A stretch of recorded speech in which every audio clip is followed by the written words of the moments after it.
Muchísimas gracias por asistir un día más a este segundo día, esta segunda jornada de Atelier Couture.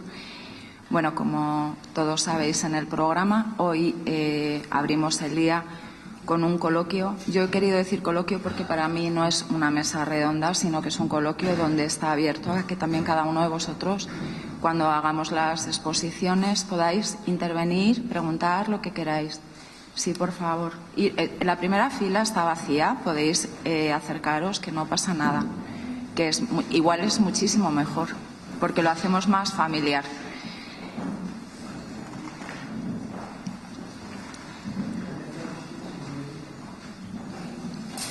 Bueno, quiero daros las gracias a todos los que estáis aquí y a los que, bueno, van a venir más adelante, porque sé que hay gente que está llegando, pero no quiero demorar más este coloquio.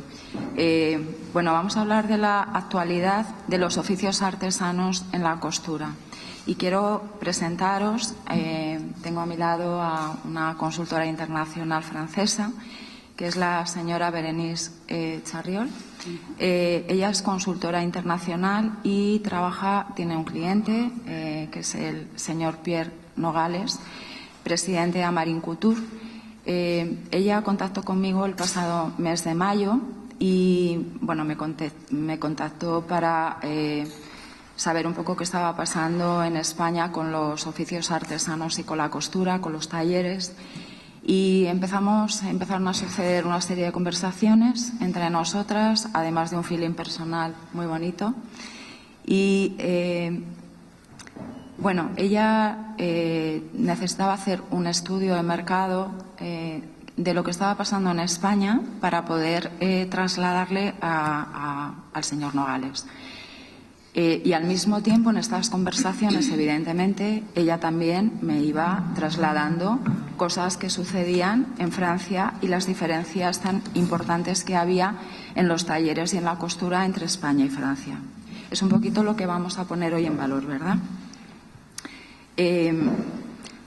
Si quieres, voy a dar paso a la señora Charriol, bueno, a Bérénice, si me permites, para que ella cuente un poquito cómo hemos llegado hasta aquí y qué es lo que ha ocurrido.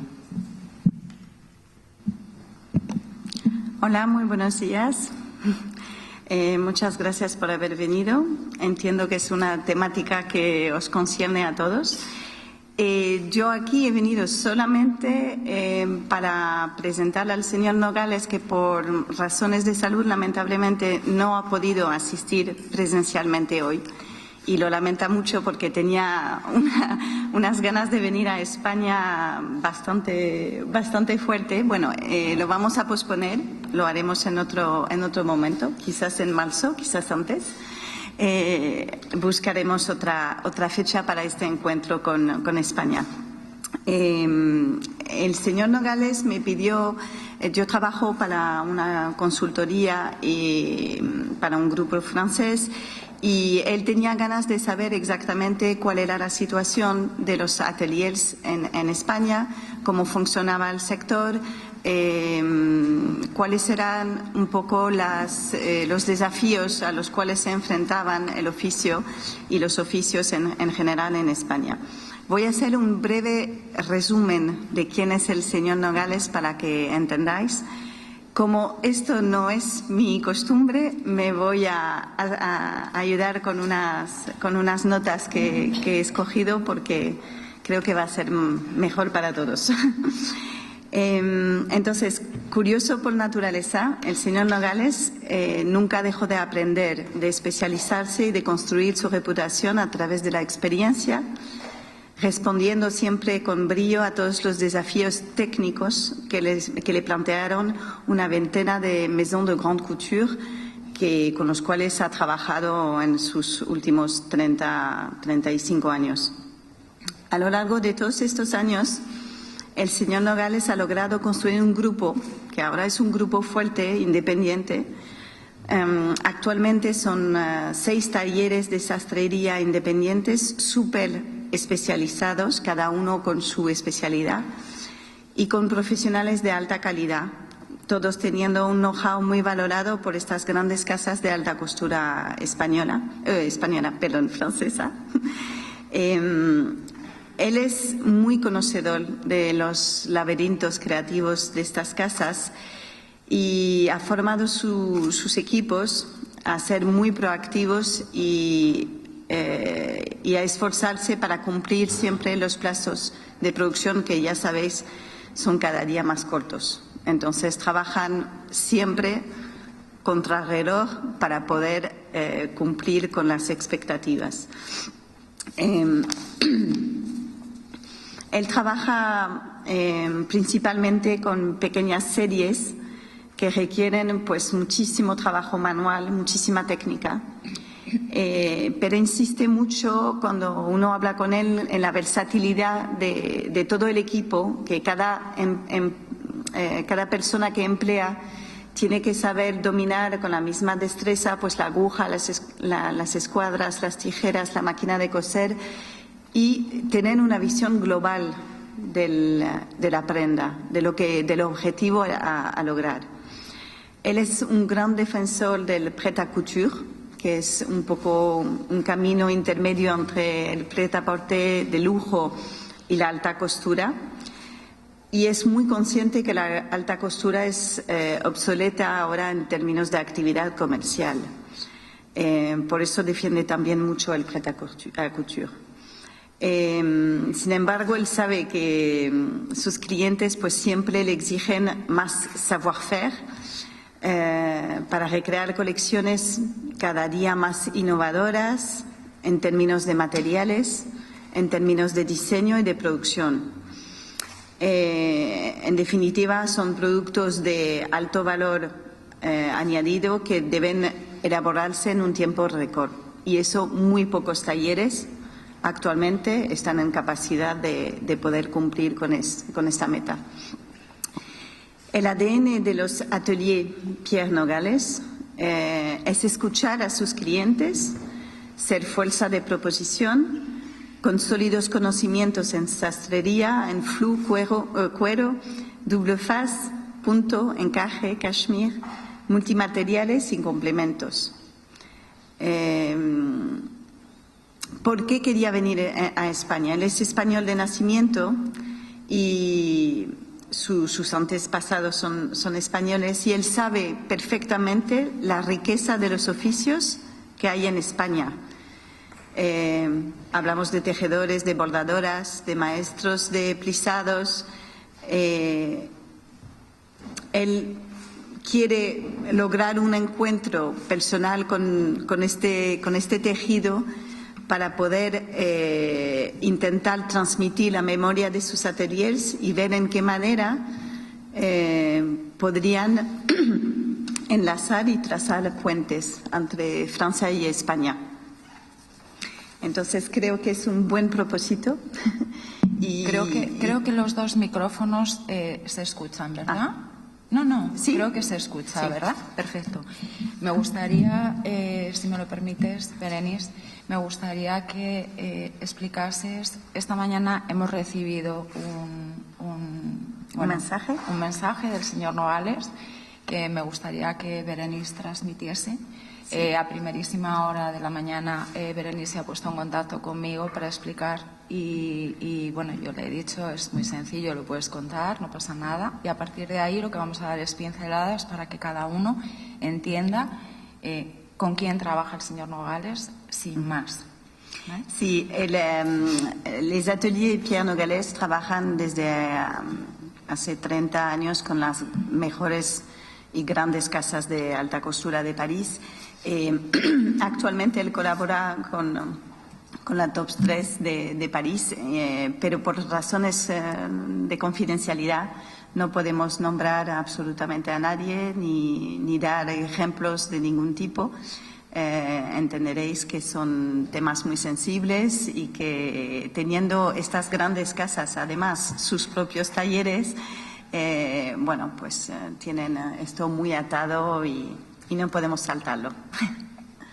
Vale, Berenice, yo te agradezco que lo transmitas tú porque yo venía para acá, Berenice me ha mandado el mensaje y he dicho, oh, Dios.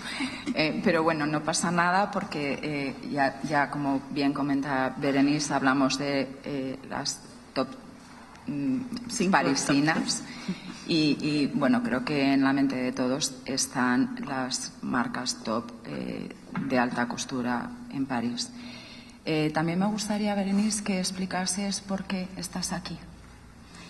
Quiero decir, ¿cuál es el motivo después de todo ese mapa de la moda que has hecho, ese estudio de mercado que has hecho? Porque lo hemos hablado y me gustaría que lo explicases. Sí, la verdad que, bueno, cuando empecé el trabajo me di cuenta que no había mucho material escrito, entonces empecé a trabajar haciendo muchas entrevistas a gente del sector, a las personas más influyentes del sector, las personas que realmente trabajan desde hace años en el sector. Y me di cuenta que el único espacio realmente donde él se sentiría cómodo con sus ideas, con su forma de trabajar, con su forma de ver la alta costura, sería aquí en Atelier Couture. Y bueno, por eso organizamos estos encuentros y estas charlas nos han permitido, pues, a Susana entrar en el mundo del señor Nogales, conocer un poquito mejor su día a día y ojalá transmitiros un poco estas preocupaciones. Y la idea es que vosotros, que sois parte de este tejido, justamente podáis interactuar con Susana y gracias a todos estos conocimientos, pues, que fluya una reflexión. Me apetecía. Muchísimas gracias, Berenice, por contarlo. Y quiero agradecer desde aquí, aunque no esté presente, al señor Nogales todo el tiempo que ha dedicado a esta presentación, a este proyecto.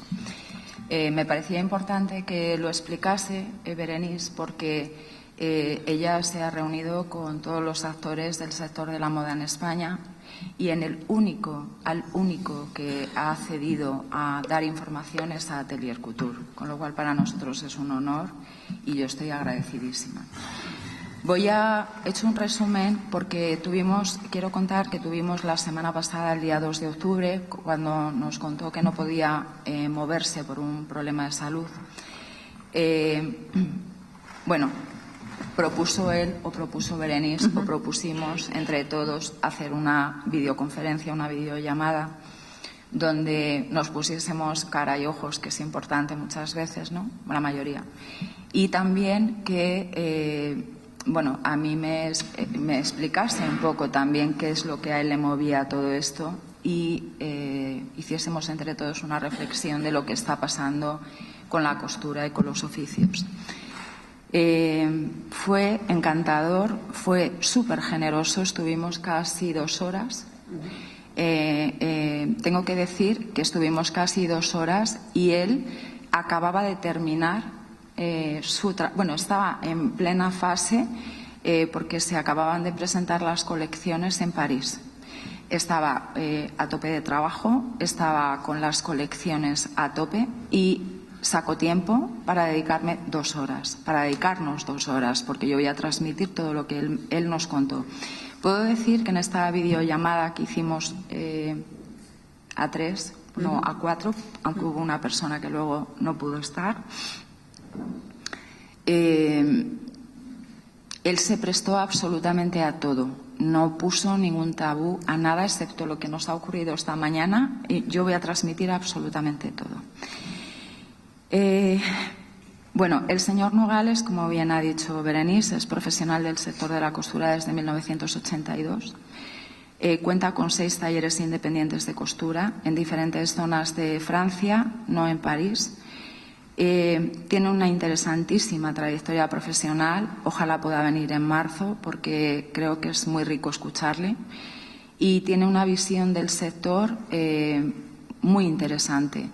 Él está sumamente preocupado por lo que está pasando con los oficios artesanos y por lo que está pasando con la costura, porque él siente que no hay un relevo generacional y ahora os voy a explicar las dificultades con las que él se encuentra en Francia.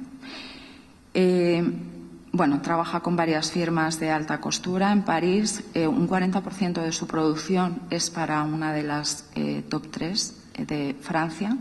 Y luego realiza 6 colecciones para una firma de alta costura que todos tenemos en mente. Quizá no voy a decir la número 1, la número 2, me da igual. Da igual 1 que 2, que 2 que 1.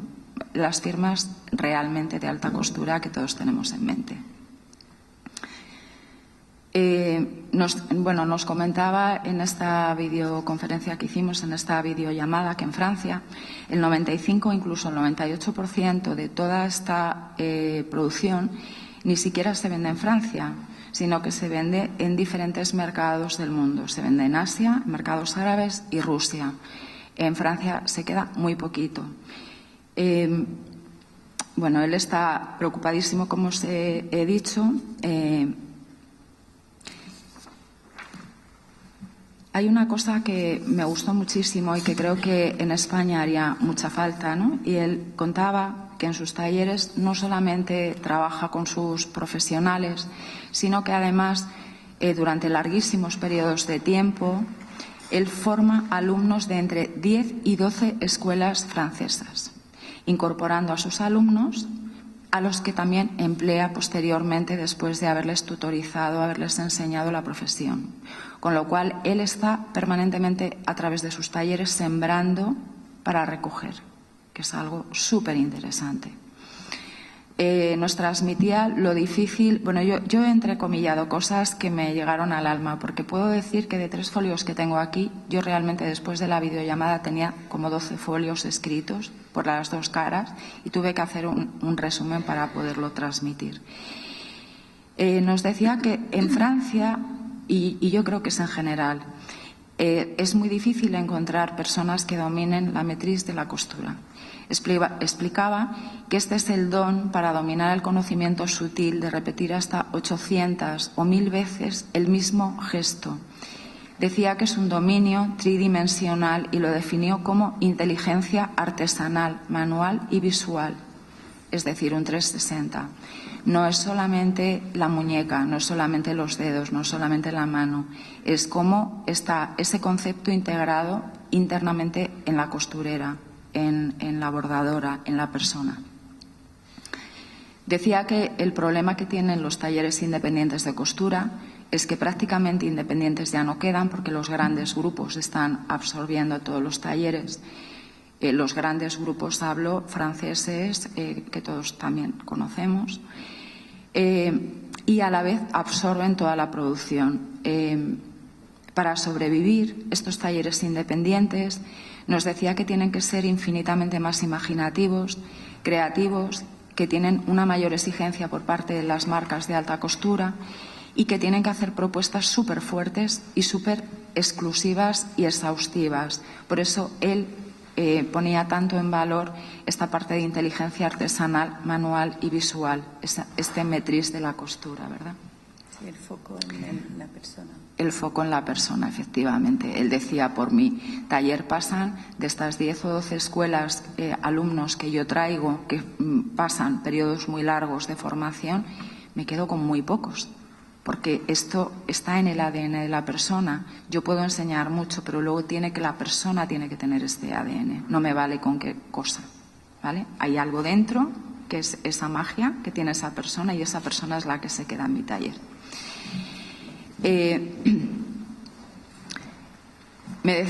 Decía en la reunión que en estos últimos 20 años ha cambiado todo muchísimo en Francia, porque ahora los grandes grupos contratan directivos, contratan personas que gestionan las firmas de alta costura, que son responsables, son gestores y que dominan muy bien todo lo que es un Excel, todo lo que es la gestión, todo lo que es la contratación, pero no son profesionales del sector.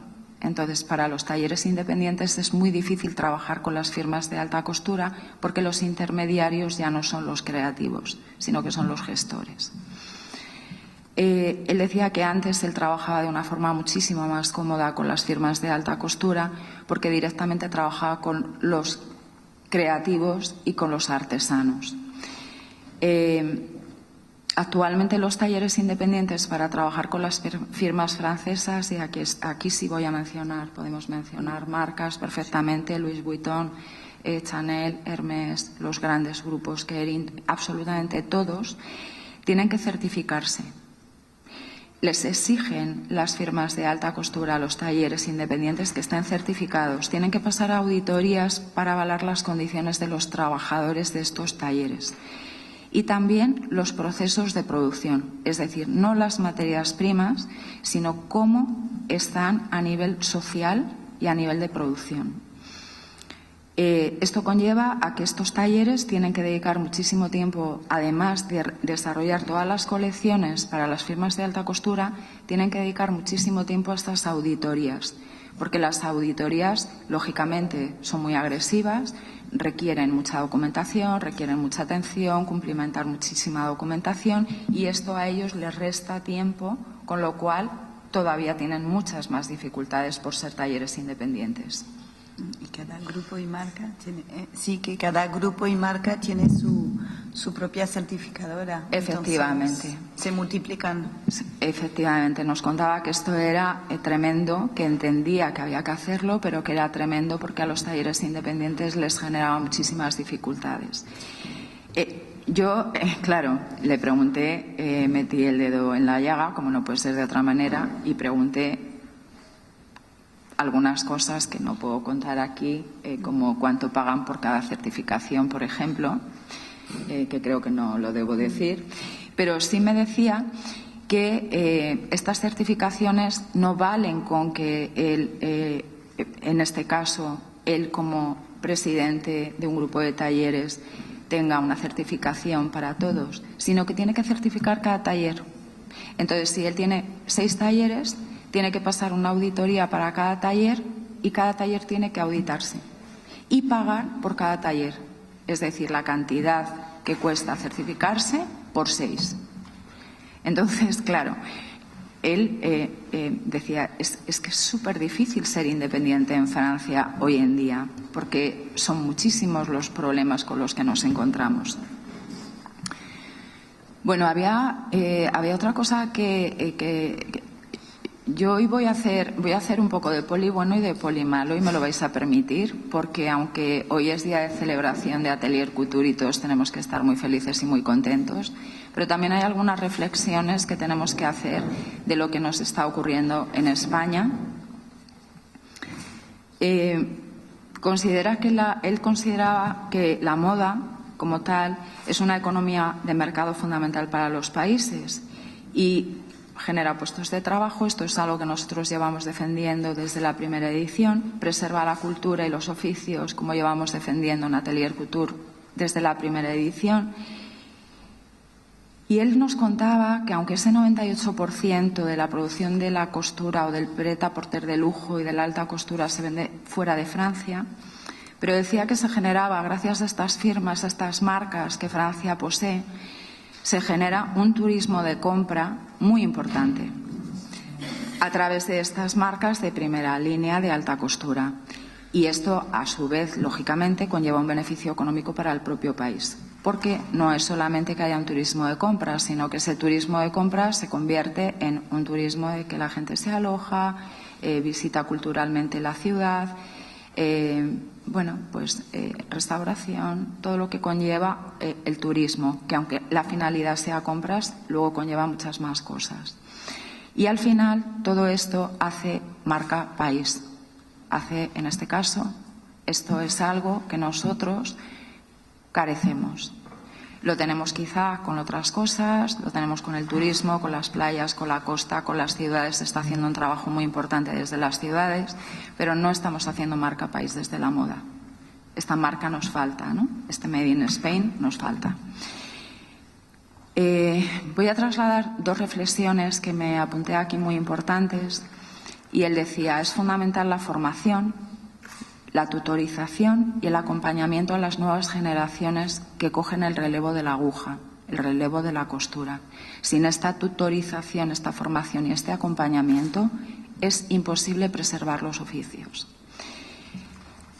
Y luego nos decía, y ojo, lo que nos decía, que yo cuando acabé todo esto me tuve que sentar y hacer una reflexión, tuve que parar un poquito, porque claro, nosotros aquí estamos abanderando y estamos impulsando o estamos apoyando algo en lo que creemos firmemente, pero nos decía, en España hay un tesoro desperdigado por todo el territorio nacional, y es necesario que os unáis para que la costura y los oficios no se pierdan. Habéis tenido a Balenciaga, Loewe, Pertegaz, etcétera, etcétera. Y me preguntaba, ¿dónde está la marca España? Bueno, yo acabé, claro, imaginaros, a una semana de Atelier Couture. Y era como, espera, necesito digerir un poquito todo esto. Bueno, más allá de todo esto, quiero decir que yo creo que en Francia y en España se trabaja con un mismo...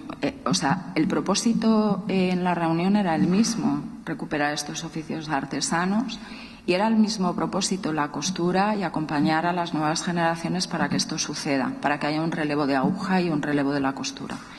Pero creo que los canales para llegar a ese propósito en Francia son de una manera porque inciden muchísimas cosas. En España son de otra. ¿Qué incide? Incide el gobierno, incide la política, incide el momento social que tenemos.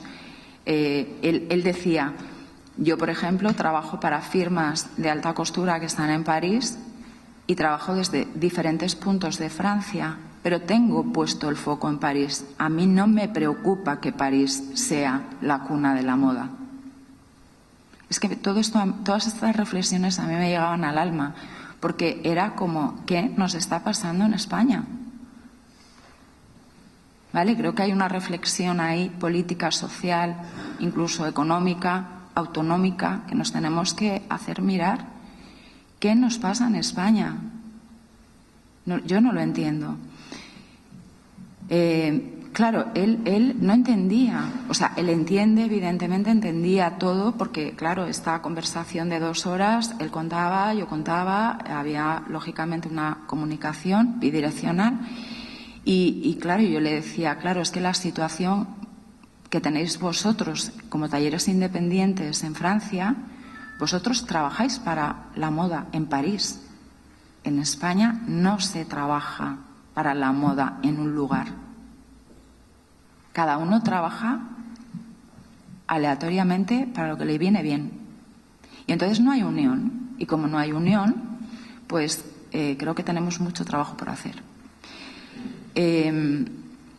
Quiero contar también aquí, que lo he hablado en privado con Berenice, pero lo voy a hacer público y me cuesta. Bueno, nosotros empezamos hace 10 años, como sabéis. Perdón.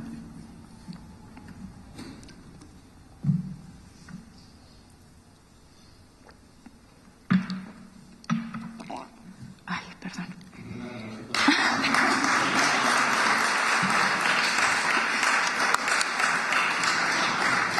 Perdone. Bueno, nosotros empezamos hace 10 años en un momento muy complicado, se estaba deslocalizando toda la producción, fue la crisis internacional anterior a la pandemia y yo hablaba con los atelieres y me encontraba siempre el mismo escenario. El escenario era, se jubilan mis artesanos, no tengo relevo generacional, Susana, yo no quiero trabajar de otra manera, cuando esto suceda, hecho el cierre. Uno, otro. Y ante esa situación, nosotros nos armamos de valor, intentamos poner en marcha un proyecto para que se volviese a localizar la producción en los atelieres. El camino ha sido dificilísimo, pero no solo ha sido dificilísimo por eso, sino que ha sido dificilísimo porque en el mapa de la moda que tenemos en España, y esto lo digo no con emoción, sino con dolor, nos encontramos con muchos actores de la moda, con muchas pasarelas, con muchas plataformas, donde nos hemos encontrado una competencia desleal. Muchas veces competencia desleal jurídica, donde se han puesto en marcha proyectos que han utilizado fotografías de Atelier Couture para lanzar los proyectos y yo he tenido que amenazar con abogados para que retirasen todo eso de sus proyectos, que es muy duro, ¿vale? Porque ya es duro sacar este proyecto adelante y los talleres sabéis lo duro que es para vosotros también trabajar. Es duro para todos. Pero cuando además te encuentras con estas cosas, se hace el camino muchísimo más duro.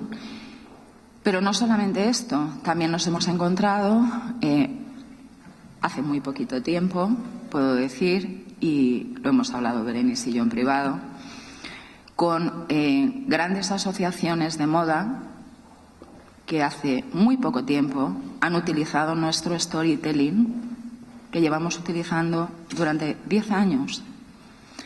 Yo le decía a Berenice, el problema que tenemos en España es que no hay unión, porque yo no me meto en el terreno de nadie por respeto y lo único que pretendo es que nadie se meta en el nuestro, pero esto no sucede.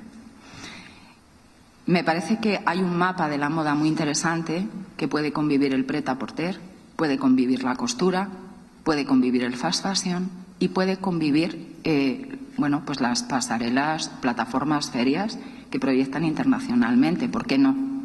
Pero con respeto. Y desde aquí quiero pedir ese respeto porque me parece que es importante para los talleres y para los atelieres que trabajan de una forma tan especial. Cuando yo hablaba con el señor Nogales, claro, este acto de reflexión que yo tuve que hacer, pensaba, unión en España. En España no tenemos ninguna unión. En España cada uno trabaja para sí mismo. Y esto hace que no tengamos marca país en el sector de la moda. Pensamos que tenemos pasarelas y plataformas muy importantes. Pero cuando yo hablo con personas que están en el sector fuera de España, puedo decir que se conocen muy poquitas marcas españolas actuales. Entonces, bueno, quiero dejarlo aquí porque creo que cada uno de nosotros tenemos que hacer una pequeñita reflexión de qué estamos haciendo mal y qué estamos haciendo bien, o qué camino hay que llegar o hay que seguir. Pero creo que todo esto es importante pensarlo. A partir de aquí, yo no sé si quieres, Berenice, aportar algo más de todo lo que hemos hablado. Yo realmente he venido solamente para introducir a esta oportunidad que tuvimos de intercambio con el señor Nogales. Y ahora creo que todos vosotros sabéis muchísimo más y podéis intercambiar. A partir ideas. de aquí, por eso lo hemos querido llamar coloquio y no mesa redonda. A partir de aquí sí que me gustaría que cualquier aportación, cualquier pregunta, cualquier duda que podáis tener, pues aquí estamos, creo que somos una pequeña gran familia en este auditorio y cualquier cosa, todos estamos en el sector, cualquier cosa que queráis comentar, preguntar, lo que sea, yo feliz. Pedro Mansilla, levanta el dedo. Gracias, Pedro. Buenos días, queridos amigos. Naturalmente incluye a las mujeres. Yo, más que una pregunta, casi daría una conferencia. Así que voy a reducirla mucho para no aburrirles. El gran problema que hay en España, con diferencia a Francia, es que en España no hay marcas de verdad. La única que había era Loewe y fue vendida. Si somos muy generosos, podríamos decir que otra que había era Jesús del Pozo, y otra Manuel Piña, y otra Adolfo Domínguez, y otra Antonio Miró, y otra Francis Montesinos, y así podría seguir hasta 67 nombres. Estoy vendiendo mi libro.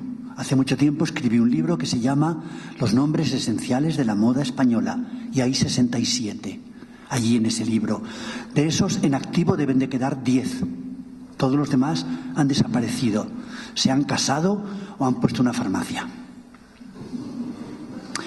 Porque en España hemos tenido 3 grandes problemas que también tuvieron en Francia, pero que en Francia los pudieron solucionar. Los tuvimos al mismo tiempo que Francia. La primera de ellas fue la crisis del 92. Nos quedamos sin el mercado japonés, que era un mercado muy importante, porque los japoneses no solamente pagaban, sino que además tenían criterio. Donde había una cola de japoneses, allí no solamente había negocio, sino que esa marca estaba absolutamente en el candelero. Los japoneses hicieron cola en Hermès, aquí estamos. Los japoneses hicieron cola en Giorgio Armani, aquí estamos. Los japoneses hicieron cola en Prada, aquí estamos. Los japoneses hicieron cola durante unos pocos años en Adolfo Domínguez, en Jesús del Pozo, en Sibila, pero ya no hacen cola, porque esos 3 nombres se han traicionado a sí mismos y ya no existen. Voy a recoger el primer resumen.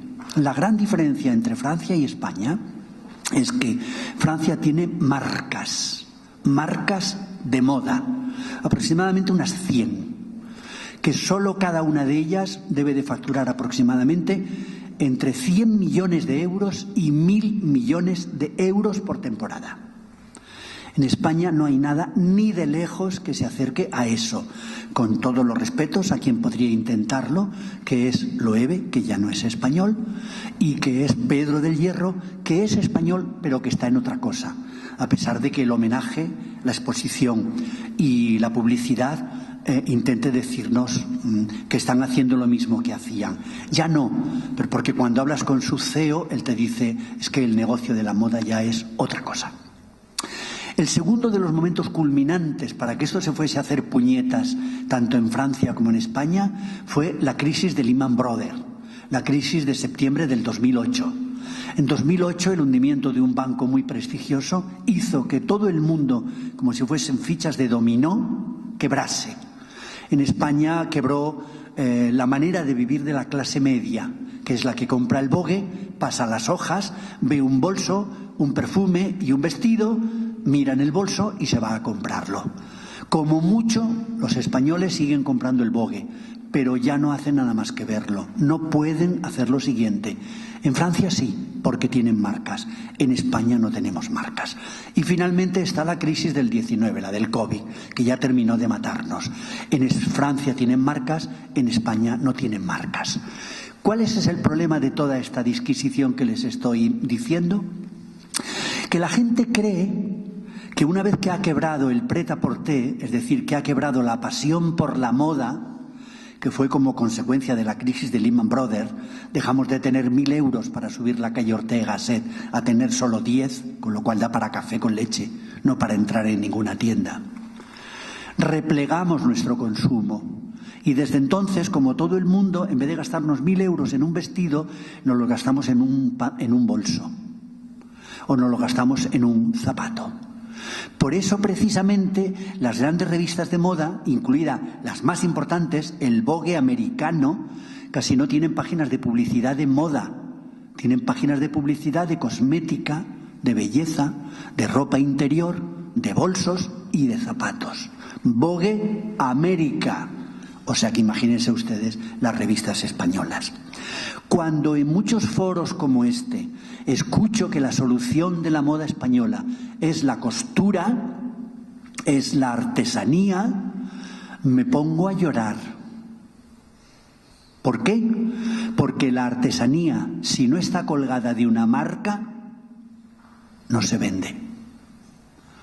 Usted puede hacer los mejores botijos del mundo, se los va a comer con patatas. Ahora, eso sí, si Arthur Anderson coge uno de esos botijos, me da igual que sea de Jaén que de Guadalajara, y lo pone en el escaparate de Loewe, convirtiéndolo en un bolso, en unas bragas, en unas zapatas, en unos zapatos o en una mesilla de dormir, ese botijo no solamente es posible que Vogue América lo ponga en la penúltima página del número, la más cara de todas, como ha ocurrido recientemente, o si no, ustedes se lo comen.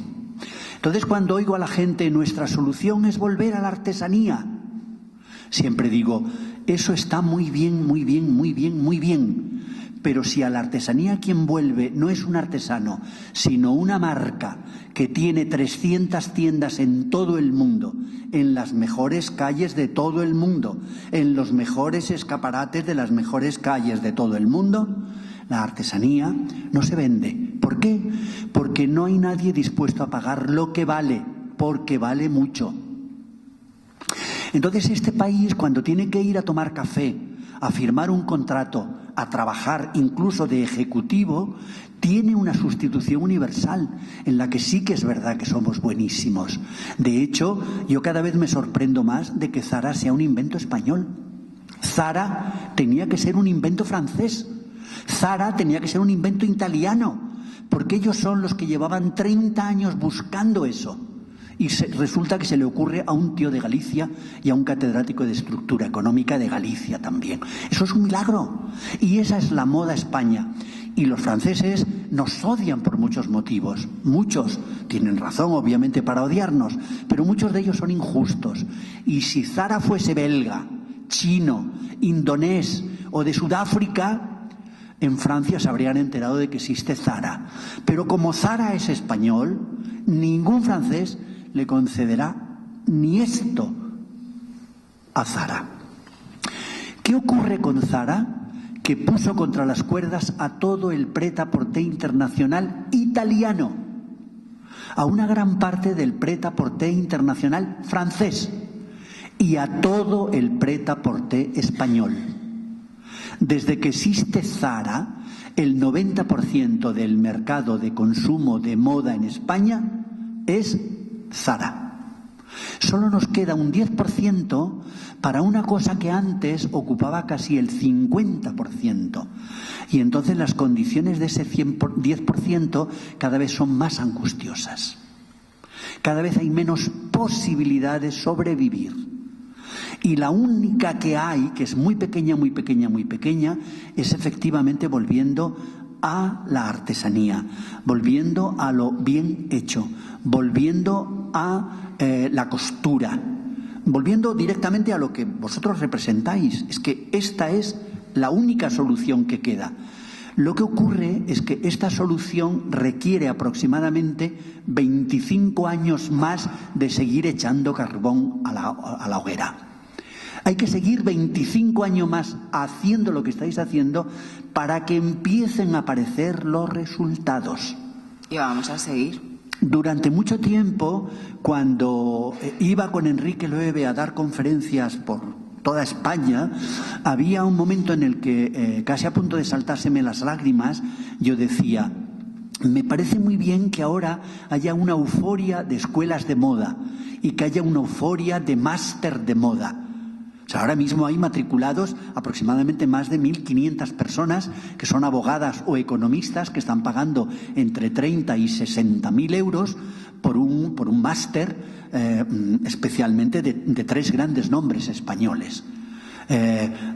Todas esas son personas de altísima cualificación que teóricamente van a incorporarse al sector de la moda española.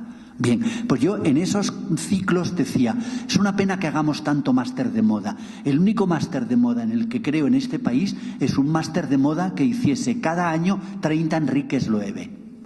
30 Enriquitos Loewe, que llegasen, hablasen con su padre o con su madre y dijesen: mira, estas alpargatas, estos bolsos, estas mantillas o estos zapatos, a partir de ahora los vamos a hacer así.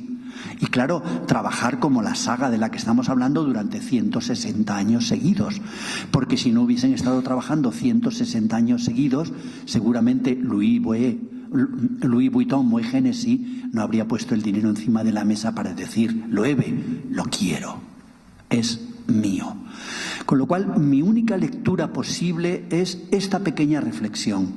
En España, la costura, no digo alta costura porque no podemos legalmente, hay que buscar un nombre rápidamente, porque haute couture no puede ser porque es un nombre registrado, de la misma manera que no se puede hacer champán en Burgos, ni en el Penedès, ni en Málaga, porque champán es una marca registrada y son tan puñeteros que ni siquiera a Yves Saint Laurent, que es la crème de Francia, le dejaron que a un perfume le pusiese champán.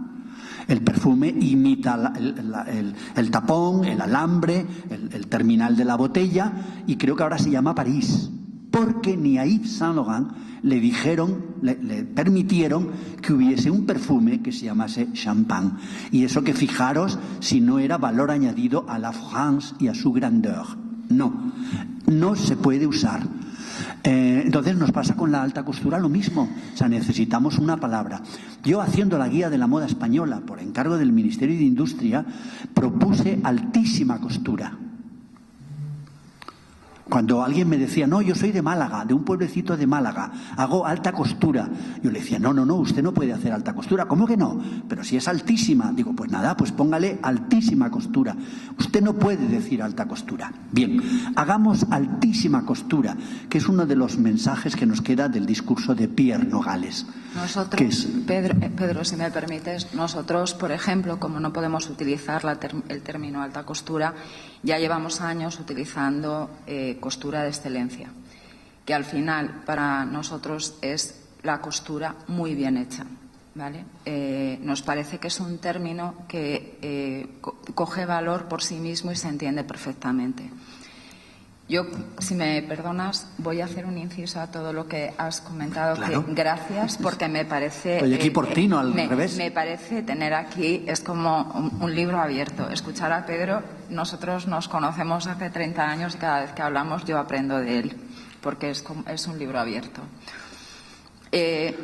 Yo quiero decir que aquí en Atelier Couture, aunque nos queden 25 años, y vamos a seguir 25 años más, espero, si Dios quiere, y nos da salud, porque vamos a ser muy viejitos ya, hay diseñadores que nosotros rescatamos de sitios insospechados, viendo lo bien que hacían su trabajo y lo excelente que era su trabajo. No voy a decir quiénes, pero sí voy a decir años.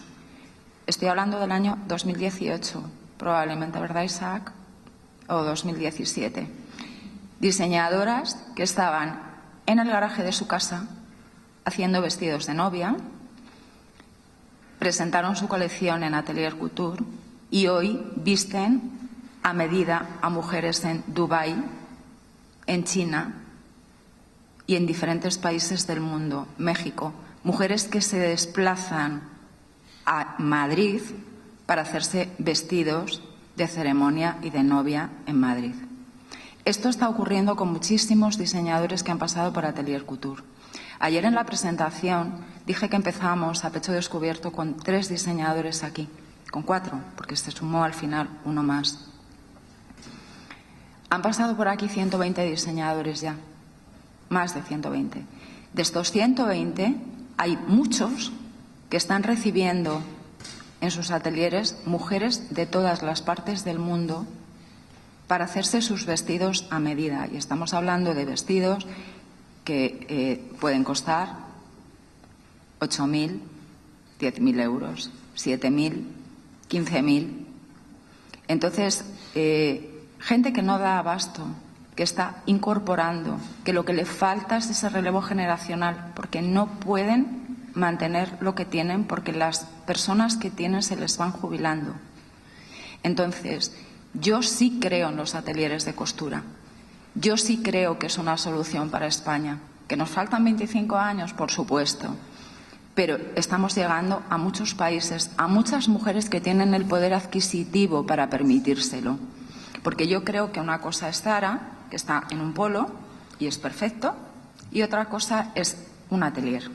Un atelier es algo que no solamente tienes que entender, sino que tú como consumidor tienes que elegir y tener el nivel adquisitivo para ir. Y hay muchas mujeres y muchos hombres en el mundo que están dispuestos a pagar por ello. Solamente hay que captarlos. Hemos tenido algunas diseñadoras y algunos diseñadores que también nos han dicho: es que podríamos escribir un libro de todo lo que hemos recibido y todo lo que hemos visto en Atelier Couture. Gente que en 2 ediciones, de facturar muy poquito en su atelier y ser 3, nos han dicho: Susana, presenté en Atelier Couture y para mí fue un trampolín. Yo estoy vendiendo por todo el mundo. A mí las mujeres me llaman de todo el mundo. Es verdad que las redes sociales también abren una puerta gigante para estos atelieres. Pero nos está sucediendo con muchos atelieres que han empezado muy pequeñitos aquí. Y cuando antes le preguntaba a Isaac la fecha, es porque esto nos llamó poderosamente la atención de algunas diseñadoras que a día de hoy pues es que están mirando ya a otros puntos del mundo porque tienen una cantidad de peticiones. Bueno, nos pasó con uno de los primeros diseñadores que participó en Atelier Couture, Santos Costura, está vendiendo en Estados Unidos. Vienen novias de Estados Unidos a Barcelona para hacerse los vestidos. Él tiene que ir a Washington permanentemente para tomar medidas. Viaja permanentemente para vestir a estas mujeres. Tenemos muchísimos diseñadores que están vendiendo costura a mujeres que tienen el capital y que toman la decisión de hacerlo. Quiero decir que yo tengo la sensación que los atelieres de costura en España son una solución porque tengo la sensación que de la forma que se trabaja en España no se trabaja en otros sitios. Es una reflexión. Lo que creo que nos falta es un paso para dar capacidad a las nuevas generaciones y ahí sí que pasamos por un proceso de formación. Es decir, si la formación no es buena, es muy difícil que la gente se pueda incorporar. Yo imparto formación en 2 universidades de moda y, claro, oficios. Yo soy técnico superior de moda. Yo estudié en la Escuela de Artes y Oficios. Yo hice bolillos. Yo encajé, patroné, corté, hice tuales. Y yo ahora, por ejemplo, a mis alumnos, muchas veces, oficios, y me dicen, ¿oficios? Esto creo que es el problema. Aquí creo que hay un problema muy grave en ese sentido. Creo que, porque además tampoco las universidades pueden libremente coger y decir, bueno, incorporo estos oficios, porque ellos tienen unos planes de educación que vienen marcados por el Ministerio de Educación. Entonces, ¿qué ocurre? Que esta solución que nos aportaba el señor Nogales de, bueno, en Francia nos está ocurriendo, tenemos un problema, pero los talleres estamos apostando por incorporar gente a la que estamos enseñando a través de nuestros maestros artesanos. Y luego nosotros detectamos qué personas tienen estas cualidades y características para poder incorporarse. Yo no puedo coger a todo el mundo, pero sí puedo seleccionar esas personas que entiendo que tienen esa perfección que yo necesito. Entonces, aquí hay un engranaje que yo no sé exactamente cuál es. Yo no tengo la solución, no tengo la varita mágica, pero creo que hay muchos factores que todavía hay mucho trabajo por hacer. El cierre de lo que yo estaba contando se resume en que antes, cuando una señora quería ir a tomar té a Embassy, ya lo han cerrado, pero pongo una referencia, sabía que tenía que ir bien vestida. Y ese bien vestida incluía una falda y una chaqueta y una blusa. Y entonces esa persona, en cuanto estuviese un poquito por encima de la media en la renta disponible, sabía perfectamente de qué se podía vestir. Si estaba gordita o tenía un poquito de jorobita o tenía un poquito de Michelin, no le valían las tallas de esas tiendas estupendas que había en la Gran Vía. Tenía que hacérselo a medida y pagaba por eso. El problema es que el mundo ha cambiado tanto que la mayoría de esas personas ya, para vestirse de día, no necesitan hacérselo a medida. Y que en España toda la costura no ha desaparecido gracias a un milagro cultural, en este caso ligado a la religión. Y es que en España una persona solo da 1 millón de pesetas si hay ladrillo y solo pone 3.000 euros si se va a casar. Quiero decir, tenemos que ser conscientes de que la mayoría de nuestro cliente potencial es una persona que va de boda, porque por cultura española, solo quien va de boda a casarse de madrina o invitada va a poner todo el dinero que haga falta para que la tela sea de seda, para que esté bien cortada, bien patronada, bien cosida, bien planchada. Y si encima cuando le digan qué mono lo que lleva usted, ¿de quién es?, puede decir de Chanel, ya está el cuento terminado. ¿Qué nombre de España podemos decir para que produzca esa misma admiración? Antes se podía decir Jesús del Pozo, Manuel Pertegaz, Elio Berhayer, Juan Vidal, bueno, podría seguir, seguramente saldrán 30 nombres de aquellos que ya han salido en la prensa. No hablo de estas importantísimas mujeres que todavía no las ha sacado nunca el Lola. Hablo de los que ya han salido en el Lola haciendo trajes de novia. Ese es nuestro drama. Cuando tú vas a una modista española buena y le dices que quieres que te haga una toile de un vestido que es ligeramente diferente, no puedo hacer publicidad de una marca con la que estoy involucrada, pero les daría la pista de que vean ustedes todos los desfiles del día de hoy. Eso cuesta una pasta. Y como cuesta una pasta, el problema es que quien lo aprecie lo tiene que pagar. Claro. ¿Y quién se gasta en España 3.000 euros en un traje de chaqueta hecho a medida? Más allá de estas personas que todos tenemos en mente, porque son las dueñas de un imperio financiero que pone ladrillos.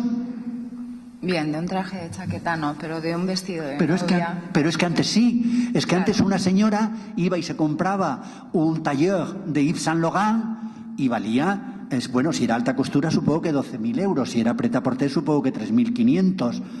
Y en España había personas que, salvando las diferencias, también sacaban el monedero y había un montón de billetes de 500, de esos que están ahora prohibidos.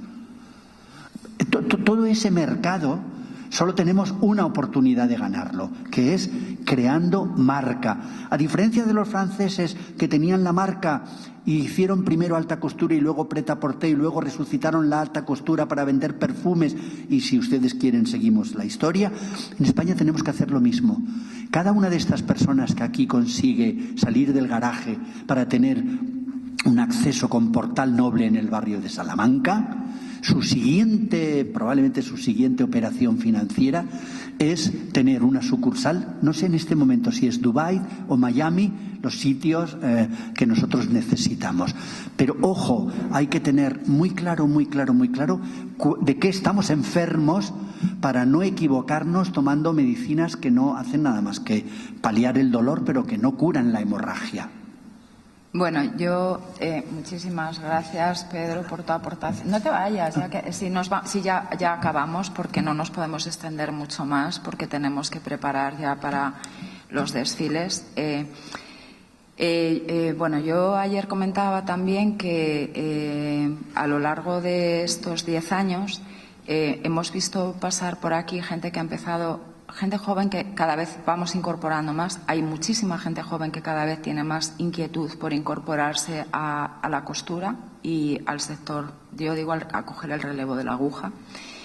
Y efectivamente, como tú bien decías, casi todas ellas tienen un músculo económico detrás que les permite poder hacerlo, ¿vale? No es fácil, no es nada fácil. Pero es posible, vamos a dejarlo en que es posible, ¿vale?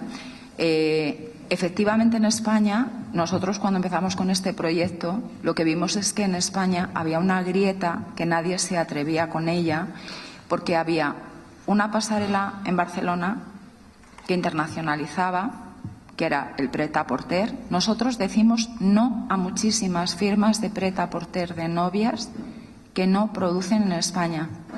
Es decir, nosotros somos súper fieles. Es verdad que más de una vez nos lo han colado, y lo reconozco.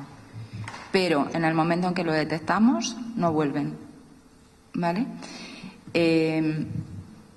Al final, para nosotros, en aquel momento era, bueno, hay una pasarela en Barcelona de novias, ¿y qué está pasando con los diseñadores que tienen atelieres o que quieren trabajar directamente con la clienta?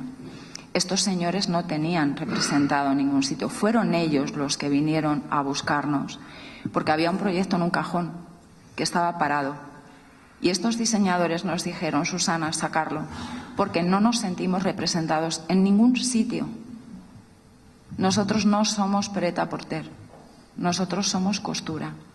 Y necesitamos presentar nuestras colecciones o nuestras propuestas ahí. No comercializamos nuestras colecciones. Yo, de hecho, voy a los talleres, ayer lo contaba, y me encuentro las colecciones que se presentan en Atelier Couture colgadas en los burros, en los percheros. Y digo, ¿qué haces con la colección, con la inversión que has hecho tan brutal? Y me dicen, pues mira, se la enseño a mis clientas para que vean lo que soy capaz de hacer. Porque cuando viene la clienta, si yo no tengo nada para enseñarle, ella no sabe hasta dónde yo puedo llegar. Es decir, ellos no lo hacen para comercializar esas colecciones. No son colecciones que ellos comercializan, son colecciones que ellos enseñan, que muestran. Por eso yo a todos los diseñadores que participan en Atelier Couture les digo, echa el resto si puedes. No solamente a nivel de trabajo, sino a nivel económico. Porque ese es el escaparate para tus clientas. Y esa clienta que viene en un momento dado de México, me da igual Dubái, me da igual de donde sea, cuando llegan, o las españolas cuando llegan, necesitan ver, porque cuando van a hacerse a medida tienen que confiar en el diseñador. Y confiar en el diseñador es, confío en ti porque me caes bien o porque te miro a los ojos y me fío. No, necesito ver qué eres capaz de hacer. ¿Vale? Entonces, estas colecciones que se presentan aquí, cuando yo voy a los talleres, me las encuentro colgadas en los percheros. Y cuando las veo en la mano, alucino, porque son fantásticas. Pero es verdad que estas colecciones como tal no se comercializan, están hechas para chicas de 1,80, que cuando se ponen tacones miden 1,90 y de talla 38. ¿Cuántas señoras hay por la calle así? Pues muy poquitas. Entonces, estas colecciones sirven para enseñar, son el escaparate de estos diseñadores que presentan estas colecciones aquí. Y para terminar... ¿Me dejas que diga dos pequeñas cositas? Sí, claro, pero ya súper rápido. Dos pequeñas cositas muy rápidas, muy rápidas. Uno de los problemas por los que no hay relevo generacional es porque la gente joven que le gustaría ganarse la vida cosiendo, le pagan muy poco por una hora cosiendo. Hasta que no suba el precio de esa mano de obra, que no puede ser la misma que el convenio laboral dice para tirar de un carro, reponer mercancía en un estándar o poner ladrillos, hasta que por coser no te paguen el doble que por ser cajera de Prica, no vamos a tener relevo generacional. En cuanto consigamos ese nivel, tenemos garantizado el relevo generacional.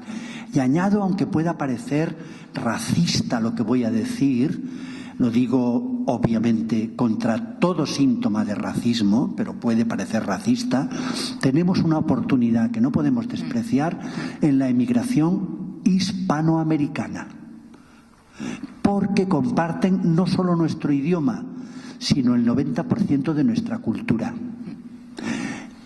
Convertir a una mujer de Marruecos o a una mujer de Argelia en una buena modista es fácil, pero tenemos enfrente todo un ámbito cultural. Hacer esto mismo con una chica de Colombia, de México, de Perú, de Venezuela, de Argentina, es infinitamente más fácil. Ellos están deseando ganarse la vida en España. Estamos perdiendo una oportunidad de oro con no abrirles esa puerta. Gracias, Pedro.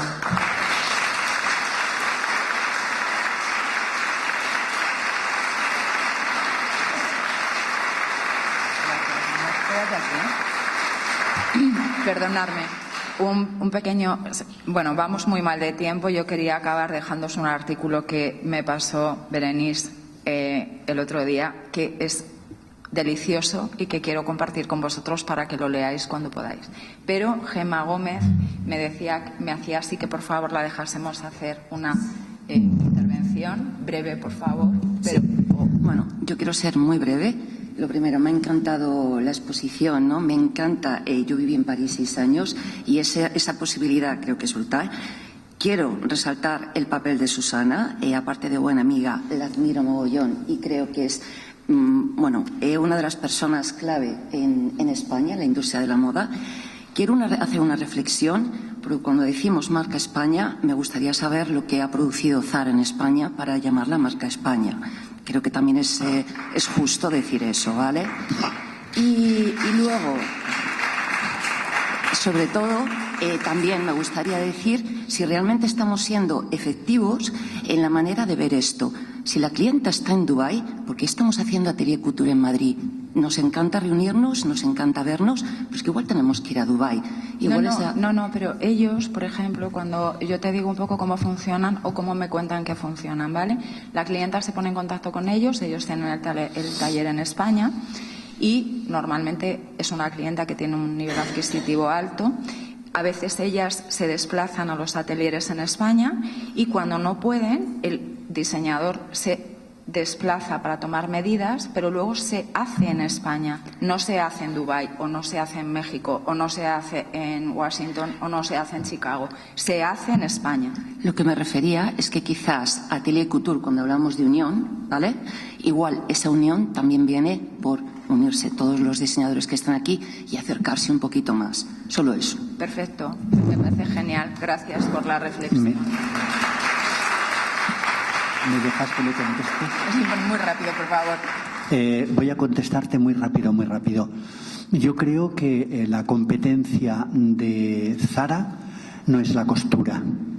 ¿No? Quien puede encargar el entierro es el que hace prêt-à-porter español.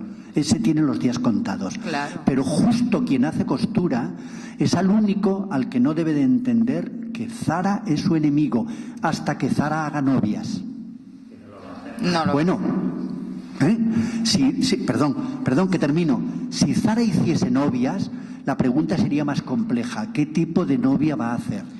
Pero si hiciese la novia que todos suponemos en el marco del prêt-à-porter internacional, Zara no es nuestro enemigo, no es vuestro enemigo, es vuestro mejor aliado. Sí. Porque vosotros hacéis lo que Zara no puede, no quiere o no debe de hacer todavía. Mira, o sea que no le peguemos pedradas a Zara, déjame que termine solo un minuto, por una sola razón. Zara es marca España porque lo que Zara ha hecho es lo que quisieran haber hecho los franceses y los italianos. O sea, el gran enemigo de Giorgio Armani se llama Zara. Hacen lo mismo y uno insiste en ponerle un cero más a la etiqueta. Tiene los días contados. Chicos, tenemos que acabar. Yo creo que Gemma, yo creo que Gemma se refiere más a que nosotros defendemos el producto de los diseñadores españoles que se hacen en España. Y eso es lo que creo que genera marca país y tienes que acostumbrarte a dejar de decirle diseñadores. Bueno, creadores, costura. No son diseñadores. Bueno, a veces también. No, el diseñador está vinculado al prêt-à-porter. El que hace costura se llama modista, couturier, costurero si queremos, aunque costurero hay que levantar la palabra porque es un cesto de mimbre, pero cosas más difíciles han hecho en España, ¿eh? Bueno, una última cosita, ¿vale? Bueno, primero agradeceros a todos, por supuestísimo, estar aquí. Yo a Pedro le adoro, aunque veis que estamos así todo el día como chinches, como el perro y el gato, pero yo le adoro, le quiero muchísimo, es un amor y es adorable para mí y además es un maestro. A Gemma, gracias por su intervención, yo también te quiero muchísimo, a ti lo sabes. ¿Y yo? aunque también estáis como chinches. Bueno, mirad, Berenice tuvo, me pasó un artículo, tengo un agradecimiento para ella porque me tiene súper presente en todo y de repente me mandó un artículo que quiero compartir con todos vosotros. Yo no lo voy a leer, quiero que lo leáis vosotros cuando tengáis tiempo, si podéis apuntar o si en el móvil lo podéis apuntar, porque no nos da tiempo, si no yo me había reseñado algunas cosas. Pero hubo una cosa que me gustó muchísimo y es que en este artículo, es un artículo de Luis de Vilmorin, que lo escribió en 1945. El artículo se titula yo no hablo francés, lo voy a decir fatal, Berenice, si quieres, se llama Modes nouvelles, bones nouvelles, está medio bien dicho, nuevas modas, buenas noticias. Ella, en este artículo, lo escribió en 1945 y 2 años más tarde conoció a Coco Chanel. Es un artículo sobre todo lo que estaba pasando en la casa de Christian Dior, ¿no? Y cómo se veía todo desde allí dentro, ¿no? Y hay una definición en el artículo que yo pensaba, Dios mío, eso es lo que tenemos que conseguir, ¿no? Que es que habla de los dedos de hadas cuando habla de las costureras, y me pareció tan bello porque es verdad, son esas hadas que hacen magia cuando una clienta viene, ¿no? Y cuando trabajan con esa delicadeza y esa atención a la clienta, ¿no? Es muy bonito el artículo, yo os recomiendo que lo leáis porque merece la pena. Y poco más, daros las gracias a todos. Gracias a los que habéis podido intervenir. Disculpar que nos tengamos que marchar. Yo es que me encantaría seguir aquí, pero los desfiles empiezan y estamos en Atelier Couture, segunda jornada. Vamos a disfrutarlo y muchísimas gracias a todos.